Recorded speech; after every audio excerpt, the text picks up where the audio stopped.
Almost ready to start an arc with this little TIG torch, but first we got to hook up the ground clamp or the work lead and the torch. We got our ground clamp or work lead. We got a positive and negative terminal on here. Which lead is this going to hook onto, the positive or negative? This is where TIG gets a little tricky. This work clamp or ground is going to hook to the positive terminal. Yes, the positive. And we're going to hook our TIG torch to the negative side. After that, all we need to do is hook up our gas from the lead right to the regulator here, set our gas flow 15 to 20 cubic feet per hour, and we're good to go. Make sure to open your gas valve all the way and close it all the way, not just halfway open. You want to make sure to open it all the way or not at all, because there's a little seal in here, and if you don't have it open all the way, you can lose a little gas around that seal. To set your torch gas flow, you're going to open up your torch and you're going to adjust it up until we get to, that's 20. We're going to go back to about 15 cubic feet per hour. Should be good to go. The gas doesn't go through this machine at all. It comes right out of the regulator, right through the lead, and right to the torch. And like I said earlier, this is a manual gas valve. You are the pre and post flow. You determine that. So you open the valve before you start your weld, you weld, and when you're done, you lift it away, break the arc, hold your gas over it for a little while. Once you're done shielding it, you close it off. We'll go into just a little bit of up-close shots about the TIG, talk about the difference between scratch start, lift, and high frequency. This machine's not high frequency. That's going to be covered more in the second part for welding aluminum. This is a lift machine, fortunately, which is good. No pedals used at all whatsoever. This machine, you can't run a pedal, and some people think that's a real big downside. It isn't.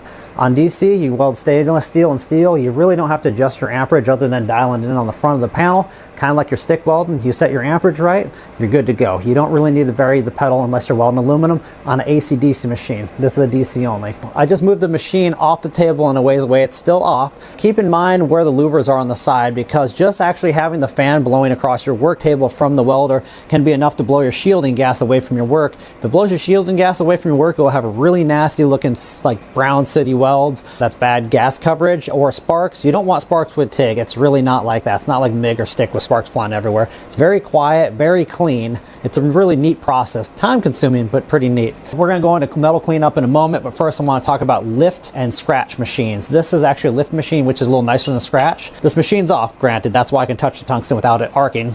Scratch machine is you just scratch the tungsten across it really quick, but barely lift it up to initiate the arc. Sometimes the tungsten gets stuck, which isn't good. You got to clean the tungsten again.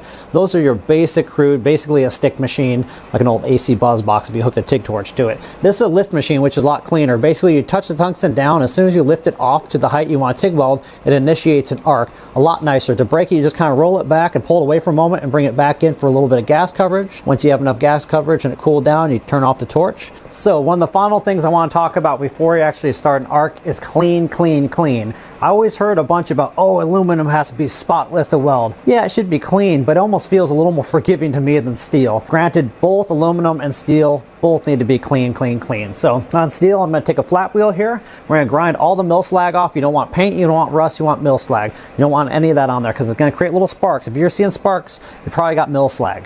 And then after that, we got a little acetone. We'll wipe down our welding filler rod, and we'll wipe down our work area we're going to be welding, especially key for aluminum. We're going to do it all the same on here because clean, clean, clean is important. So let's clean this up real quick. So I got two TIG machines sitting next to me. They might look very similar, but they're extremely different. So this is Yes Welder's TIG 250P, and this is Yes Welder's MIG 205DS. This is a multi-process MIG, stick, and TIG, but it's DC TIG only. We'll get to that in a moment. This is Yes Welder's AC DC TIG. This is much more advanced. This has a lot of features, and it can handle welding aluminum and a lot of things like that. We'll get into this a lot more in the next video. I just want to not bog you guys down too much information. We're going to go back to basics. No foot pedal, no nothing. Going to weld steel in this video, but once you learn that technique, we'll move on to welding aluminum in the next. So we're going to get this one out of here, and we'll come back with this and go over the features of this thing and how to get you welding soon. Basic setup here. This is just going to get you in the ballpark for everything you need to just like start TIG welding, and you can play around with all these numbers later. I'll put a little sheet on the side here so you guys can see what I'm covering throughout this whole part. Starting off with gas, you want 100% pure argon gas. And you want it to flow about 15 to 20 cubic feet per hour. Believe me, you don't want 75-25 what you use on your MIG. That gas will not shield this right. Believe me, I made that mistake in the beginning when I was learning a few years ago. It turns out awful. Just take my word for it. 100% pure argon. You can use a gauge like this, or you can use a little flow meter. It doesn't matter, but 15 to 20 cubic feet per hour is what you want your gas flow. Now tungsten, I like blue and I like gray tungsten. You can do a ton more research on these. I highly recommend staying away from the red tungsten. There's just some bad stuff in there, so you don't want that. I'm gonna go over in the end of this part here how to grind your tungsten and get it ready for welding. You got your cups on the end of your torch here. If you guys don't know, this is a TIG torch. I hope you know this much by now. I hope you did a little research. To get your tungsten in and out, you loosen this up here and it loosens the arbor for your tungsten to slide in and out of. You're gonna be grinding these a lot. As soon as you dip your tungsten in your metal, which is gonna happen numerous times, don't keep welding. Just take it out, grind it, or put another one in. You'll be better off that way. Once it gets dipped, it's contaminated. You need to clean it up. So anyways, you loosen that up, you can slide it back in. I like a stick out. This is my personal preference, between 1/4 inch and 5/16. It works pretty good for me. Everyone likes different things. As you see, this cup looks a little different. Sometimes you'll see longer versions of this pink one on the front of the TIG. Whatever you have works for you. Try them out, but I like the clear Pyrex cups. Most of these parts and things I'm going to use will be links to, so you can check them out on Amazon. Whether you choose to buy them there for your own source, it doesn't matter. I'll just put links so you can see them. So I prefer a little stubby gas lens kit. You actually get better gas coverage on your part. It helped me out a lot because the Pyrex is clear. You can see through it. You can see what you're doing a lot easier. This changed the learning curve big time for me, was a stubby gas lens kit. We're going to be using gray tungsten in here, and I like to run 330 seconds. You can get these packs on Amazon. I'll put a link to them. Like I said, blue or gray works fine for me for steel or aluminum. People might have their own preference. I haven't really noticed a difference between the two. But this pack has some 1/16 inch and 330 seconds. I like to run 330 seconds for most of my welding. So when I mentioned earlier the different colors, it's actually represented the tip of the tungsten. This is gray and this is blue. If you want to know more detail about each of these and the properties of them, you can look it up on your own time. If we really get into all the technical terms with TIG welding, this video will drag on far over an hour. So if you really need the technical side of things, I highly recommend you seek a class in your area or do hours worth of research for yourself. So just going to cover the basics here to get you TIG welding, because you've probably been wanting to learn and use your TIG torch for a long time. So I want you to give you the basics and not flood you with information. I just want you to hit the ground running and be able to start practicing. Real quick about the cups here. This is the Pyrex I was talking about earlier. This is a stubby porcelain. Sometimes they're longer than this. This is a number 5 cup. This is, I think, 8 or 10. You see the difference. It's for different coverage of gas and getting into tighter areas. I do aluminum and steel welding with this Pyrex. I think it's an 8 or 10. Does everything I need. They're fairly fragile. If you drop them, you'll break them, but quite a few come in a kit. Just keep that in mind. Go over how this TIG torch comes apart really quick. This is a manual torch. This is a gas valve. You literally have to turn on to get gas coverage, and when you're done welding, you turn it off. The fancier machines, you push a button or operate a pedal, and it will turn it on with the gas solenoid inside the machine. This one's simple, but I like simplicity. It's good.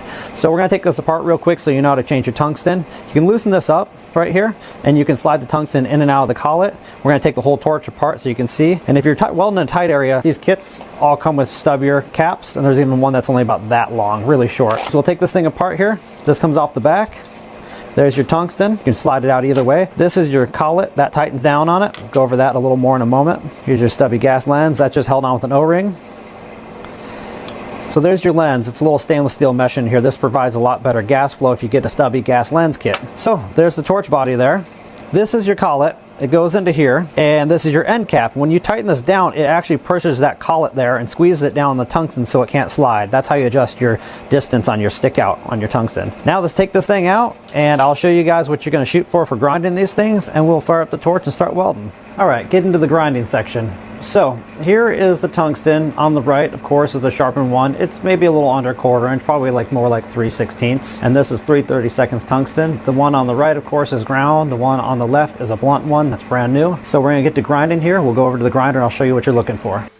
All right, now to grind, I'm going to tell you what you don't want to do first, and then we'll get into the technique of what you want to do. I know naturally it seems like you'd have the grinding stone running and you would just spiral it like this, and of course you're going to have a similar taper like that. What you're going to have also is grinding lines that are circular around the tungsten, and that's no good. You want lines going down it. So basically, if you have spiral lines going down the tungsten from grinding it like this, it's actually going to cause your arc to be very irregular and just be moving around. It's not going to be very pinpoint. So what you're going to want to do is you're going to want to hold it steady like this, put it up at a steep angle, and rotate your tungsten slowly while you're grinding it. This way, all the lines will be going down towards the tip of the tungsten and gets a much steadier arc. Another thing people mentioned, you want to have a dedicated stone for grinding your tungsten. This one has a pretty good groove for me, mostly grinding here, but I grind other things on here too. In a perfect world, you'd have one stone for tungsten. In a real world, you're just going to use a bench grinder that you got.